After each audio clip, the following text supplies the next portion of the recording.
do I believe that we will fulfill the fullness of that unlimited potential before we die? No.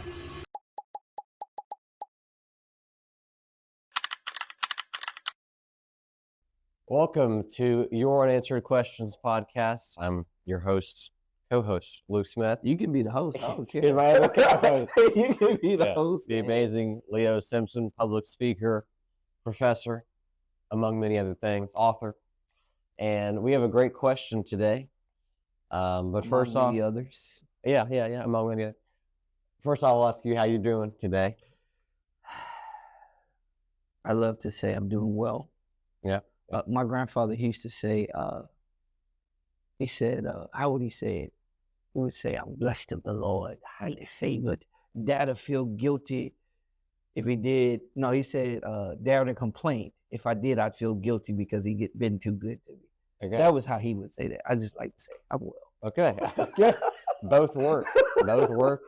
Yeah. I'm well as well. You get excited with that. Yeah. I know I butchered it, but it's good enough for me that I won't be able to tell the difference. That's, all are good things. All are, things praising the Lord. That's what we got to do. Man. And I think that's what we do by answering these questions. I'm ready to answer them. Okay. All right. Now, it's a good question we got today. This question is, in business and life improvement, so business improvement and life improvement. Gotcha. When is it enough? Kind of a, umbrella type of question. You can interpret it however you may. Would you like me to say what I think he's trying to say? I'll take it. All right. So I think he's saying, because I could take that a lot of different directions. Well, the person who asked this, the viewer that asked this, I don't think he's trying to be complacent. I don't think he's trying to look for a way out. I think he's trying to look for any source of relaxation in this grind process. Okay.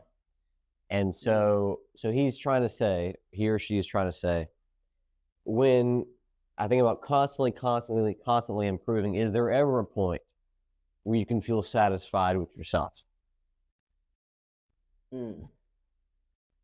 So I start with a thought process of why is improvement necessary, or why is improvement pursued? Okay. And I believe that improvement is necessary and pursued because it's fundamental to our existence. Yeah. In this, that we were created with an unlimited amount of potential. Now, do I believe that we will fulfill the fullness of that unlimited potential before we die? No. Nobody ever does. I would say, is it impossible to? I doubt it. Okay. I think it's practically impossible. Okay. Yeah. And I think it's practically impossible. Let me say it this way. I think it's proven that it's practically impossible because historically we know of no one who died who finished everything that they were doing before they died. You could argue Jesus. That's not a. Even he said, "Greater works than these shall you do in my name." So he still has some other stuff to do, But he fulfilled his absolute purpose, right?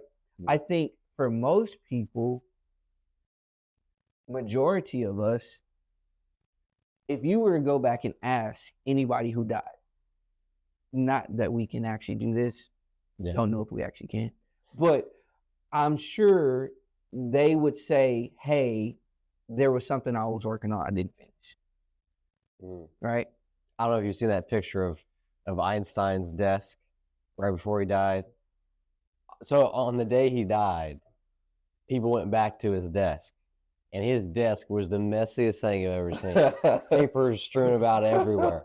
He had so much left he wanted to do. I think that's a good representation of what you're saying. Absolutely. Is a lot of people, they're never done with chasing that fullness of purpose. Yeah. Before they die. So with that said, our unlimited capacity of potential while we have it, there's great doubt that we will fulfill all of it. But if you are here and you're not allowing yourself or pursuing the continual tapping into unleashing of that unfulfilled potential, I think that you're in a dangerous place. So going back to the question, when is in business improvement and life improvement, when is it enough, basically? I don't think there's ever enough. Now, I think that when you look at it from the grind standpoint, you should probably stop the grind as soon as possible. And here's what I mean by that. If you're improving because of what you want to attain, what you want to gain, that's going to be short-lived because it's going to get frustrating. Simply because when we attain things, we are satisfied in a moment, but that attainment is not enough. Immediately, we seek to go attain something else. Yeah. Because that is essentially telling us that improvement is really the focus. So if you are improving yourself in business and in life for the purpose of gaining things, you probably want to stop doing that. That's a grind you want to get away from. But if you are improving because that is a fundamental context of human existence, oh, you keep going. Let me throw this in as a viewpoint on it. So when I got married, at the time of this recording, I got married December 9th, 2006. Okay. So at this point, 19 years ago. All right. Oh, I'd say happy 19th anniversary. I've not seen you since then. So appreciate it. Okay. So we've been married over 19 years, right? And I can tell you, I was not 19 years ago who I am today. And nor was your wife? Nor was my wife. But I would say I was worse than she was. I guarantee you, I was a problem. And here's the interesting part. I didn't know I was a problem at all. I would have never considered myself to be a problem. Don't get me wrong. I knew that I need to grow and develop and things of that sort. But I was probably thinking like this person. I was probably thinking, man, I'm growing in my professional life. I'm growing in my personal life. Like where I am now should be enough. As a matter of fact, situations would happen in our exchange where I would literally probably think in some regards, I'm not quite sure exactly the thought process, but somewhere along these lines, where I would literally be like, man, when is enough enough? Like, once we get to this point, like we good and now we sell it. Whether it's in interactions, whether it's financial situations or whatever the case may be, relationships with other people, etc. Well, the flaw in my thought process was that I was looking for, if you will, a satisfying perfection. Does it make sense? When historically, life tells us nobody ever got to a satisfying perfection. Yeah. Most people, when they died, they died. I love the picture in my mind of King David. King David was King David of the Hebrew descent. King David is famous for taking down the notorious giant Goliath of Gath, right? He was known to be a wee little man. No, not that was Zacchaeus. I'm sorry. He's known to be kind of a ruddy fellow. They called him short. He wasn't like a tall, boisterous guy like the first king of Israel, Saul. This guy was head and shoulders above everybody, but he was courageous. He was covenant centered, all these things, right? This guy ends up running from the king that had taken him into his kingdom, giving him his daughter and all this kind of stuff. He was the champion that he had elevated, all these things, running from the king. The king dies, now David's the king. David's doing his duty. He's being great. Next thing you know, he gets a little complacent. Yep. Stop growing. Stop improving. Start staying at home and chilling because he had an issue with satisfied perfection. And he then looks down on the roof and sees a woman who was not his wife, calls for her, and in context, it's kind of like rape because wasn't his wife, and she probably didn't want to, but he's the king. He's telling her what to do, you know, but that's another conversation. Then the woman gets pregnant. He seeks to hide it. Calls for the man from the battlefield, the woman's husband. Tries to get him to lay with his wife so he can conceal the pregnancy. I think if the baby would have been born, he would have, oh, this ain't my baby. But that's another thing. Right, the baby was born, but the baby didn't. So the guy was so focused on his brothers in the battlefield, he didn't lay with the woman. So he sends the guy back to the battlefield because, you know, it's like, what can I do now? So tells the general, hey, put him on the front line, withdraw the troops. Automatic death for this guy, right? It's murder. That's what he did. He tried to hide it, but there was somebody that was sent to call him on it. Yeah. Okay. Not getting into that. This is why I bring this up. This man, in that one act, literally set off a ripple effect of craziness in his family and his life. And he could have just said, you know what? It is what it is. You know what? I'll take my life. You know what? I'll just give up. I won't even continue to grow as the king. This guy confessed his actions before God, if you will, and before the people, so much and so he wrote a song about it so that it was protected and we can still read it today. And this guy continued to pursue his courage and his covenant focus, such that after he had done something so heinous, have you done anything like that? No. Not even close. Yeah.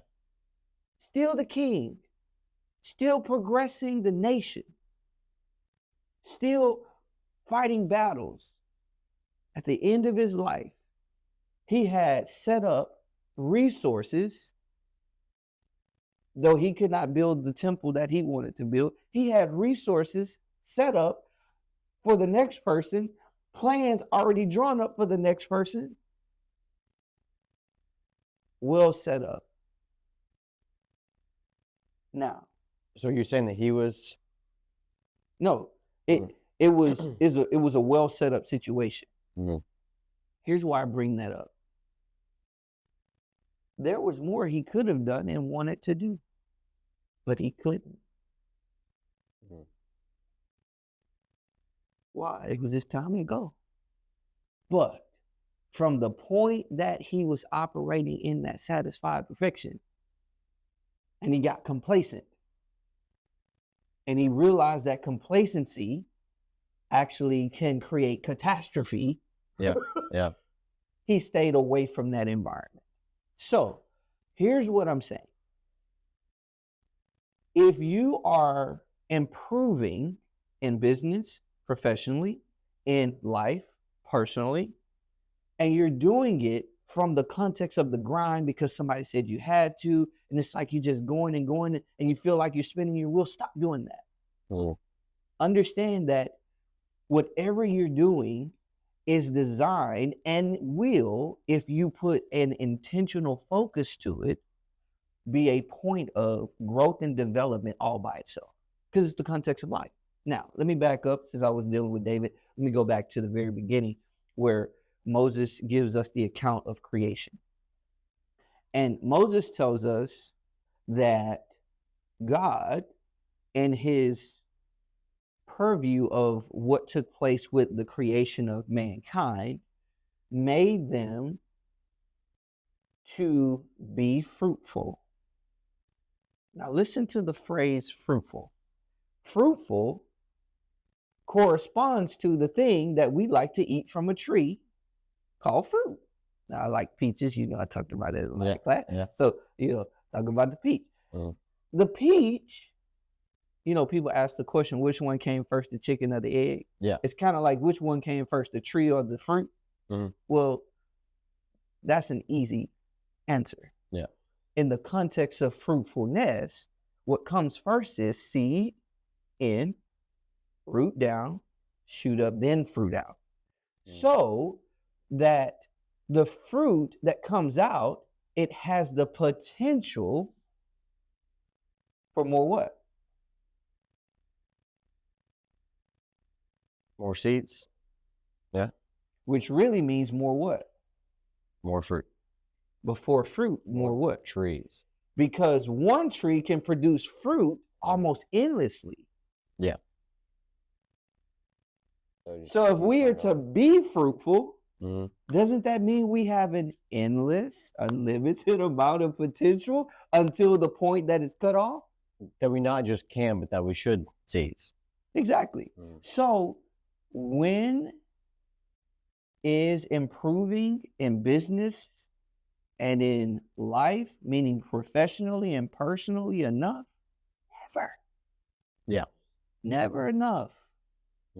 But it depends on what your purpose and objective is. Okay. Now, I go back to what I said about my wife, right? Okay. My objective in the earlier parts of my marriage were different than the objective at the latter part of my marriage, right? I was more focused on me and what I got early on than on her and the children and the future and what they got. Yeah. And here's what I discovered, that if I was going to really focus well on her and them now and in the future and what they got, I couldn't stop growing. I couldn't stop improving myself. As a matter of fact, that's the only way I was going to be able to really focus on them. Yeah. So our 19th anniversary, we did something we hadn't done since our honeymoon. Actually took some time off, went to a place, spent some money, had a separation from life, and just focused on one another. And before that moment, we had some contentions. Yeah. Or some people that I know that are older, been married 52 years, they say, what do they call it? Intense moments of fellowship. Yeah. Some disagreements, right? And the result in some regards was my wife was like, hey, maybe we shouldn't go on this trip. And I really considered it. But because I had improved and I was not looking at things in my feelings, I was looking at it objectively, I was looking at it progressively, I said, nah, we gotta go. And so I came back to her. It was like 2 or 3 times this happened. I said, can't change it. We're going on this excursion. Yeah. Right? And here's why. I said, 2 things have to happen. We have to spend this money because I have learned that certain things you don't get to access unless you spend the money. But I've also discovered when you spend the money for an experience that you haven't had, it causes you to access a growth by default that you would not have had. And it levels you up automatically. Yeah. That's exactly what happened. Well, growth was achieved in a way that I hadn't experienced before personally, and that we hadn't experienced in our 19 years of marriage. You should stop growing. Yeah. You should stop improving. You should stop investing in your future, investing in a better self. Wow. Never stop. Now, if you're grinding from the context of You're just doing it because somebody said to do it. You don't know why. You don't have a very clearly defined objective. Maybe you should go and reevaluate. But again, don't stop growing. Don't stop improving. So once you have the right definition and perspective on improving and what improvement is, it's not focused on attaining. If you really can improve in the way that you're specifying, then it should never be enough.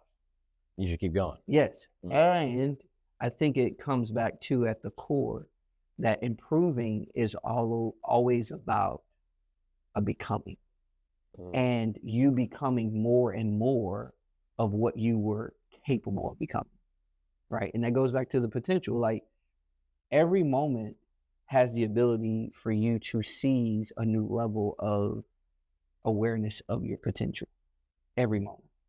But how you focus on that is going to determine whether or not you see it, seize it, and be able to make use of it.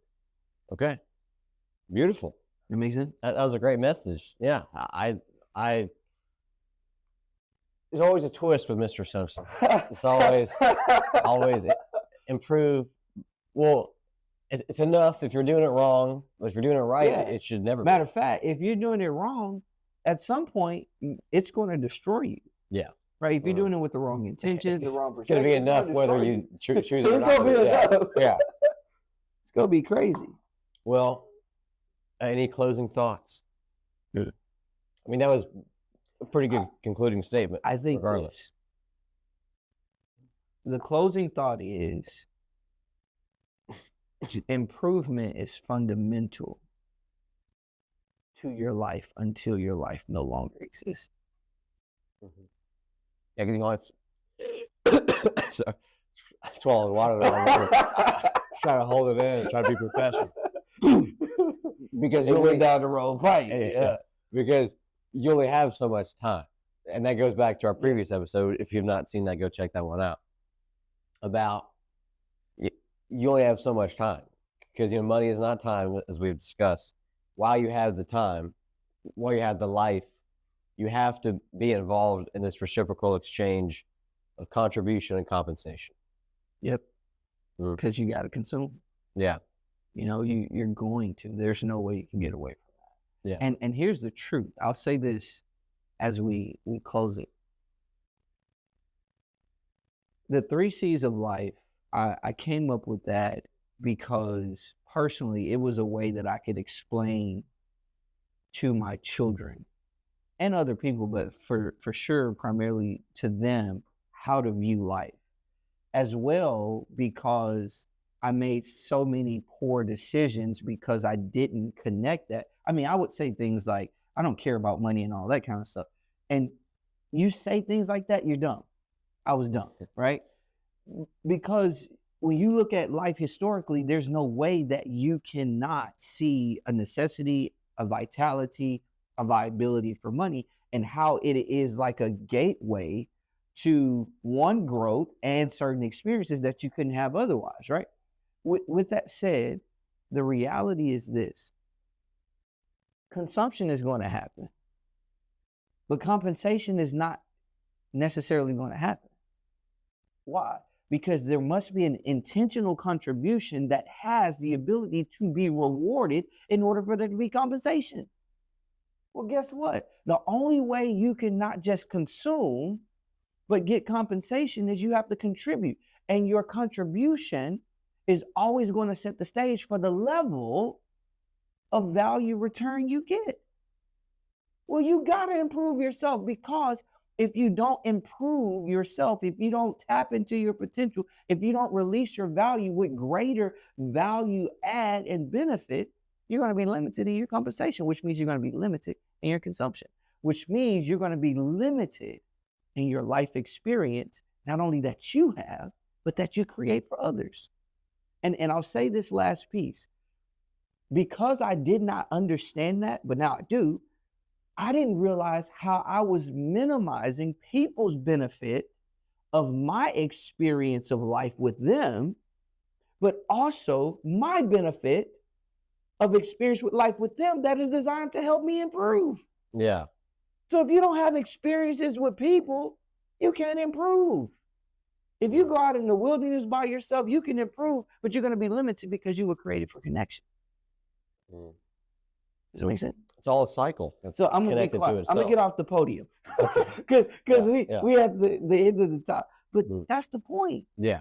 Right. So like you got to see value not only in your life, but the value of your life for others, and others need you to be improved because they need an improved experience in life that comes from you. Yeah. Whoever they are. Well, whoever asked this question, we just got a great dissertation here. I mean, I hope that answered your question. If it didn't, I don't know what will. That was we'll deeper dive on it. Yeah. I can talk about it for years. Yeah. So we have a community of more private members of this viewership, and there you'll have access to deeper talks on certain topics, whatever topics you request. So be sure to check that out. And after watching this video, please make sure to like, share, comment, subscribe, all those good things. If you learned something, if you didn't learn something, what should you do, Mr. Simpson? If you didn't learn something, if it wasn't valuable, go watch it again, go listen again, and then like, share, subscribe, comment, and all that YouTube and social media stuff. Well, thank you for watching. We'll see you next time. Take care.